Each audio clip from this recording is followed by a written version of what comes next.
मोहन काका डाक विभाग के कर्मचारी थे।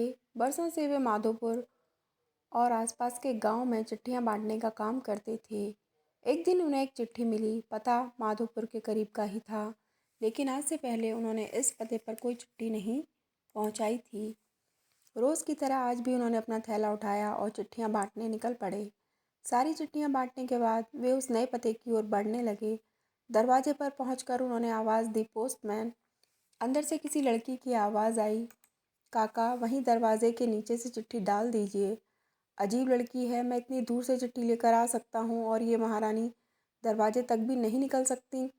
काका ने मन ही मन सोचा, बाहर आइए, रजिस्ट्री आई है, हस्ताक्षर करने पर ही मिलेगी। काका खींचते हुए बोले, अभी आई। अंदर से आवाज़ आई। काका इंतज़ार करने लगे, पर जब 2 मिनट बाद भी कोई नहीं आई तो उनके सब्र का बांध टूटने लगा। यही काम नहीं है मेरे पास, जल्दी कीजिए, और भी चिट्ठियां पहुंचानी हैं। और ऐसा कहकर काका दरवाज़ा पीटने लगे। कुछ देर बाद दरवाज़ा खुला। सामने का दृश्य देखकर काका चौंक गए। एक 12-13 साल की लड़की थी जिसके दोनों पैर कटे हुए थे। उन्हें अपनी धीरता पर शर्मिंदगी हो रही थी। लड़की बोली, क्षमा कीजिएगा, मैंने आने में देर लगा दी। बताइए हस्ताक्षर कहाँ करने हैं। काका ने हस्ताक्षर कराए और वहाँ से चले गए। इस घटना के 8-10 दिन बाद काका को फिर उसी पते की चिट्ठी मिली। इस बार भी वह सब जगह चिट्ठियां पहुंचाने के बाद वे उस घर के सामने पहुंचे। चिट्ठी आई है, हस्ताक्षर की भी ज़रूरत नहीं है, नीचे से डाल दूं। काका बोले, नहीं नहीं, रुकिए, मैं अभी आई। लड़की भीतर से चिल्लाई। कुछ देर बाद दरवाज़ा खुला। लड़की के हाथ में गिफ्ट पैकिंग किया हुआ एक डिब्बा था। काका, लाइए मेरी चिट्ठी और लीजिए अपना तोहफा। लड़की मुस्कुराते हुए बोली, इसकी क्या ज़रूरत है बेटा।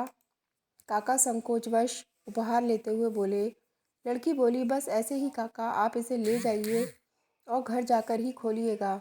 काका डिब्बा लेकर घर की ओर बढ़ चले।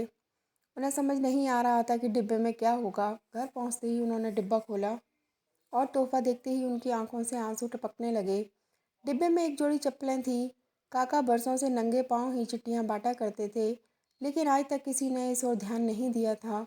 यह उनके जीवन का सबसे कीमती तोहफा था।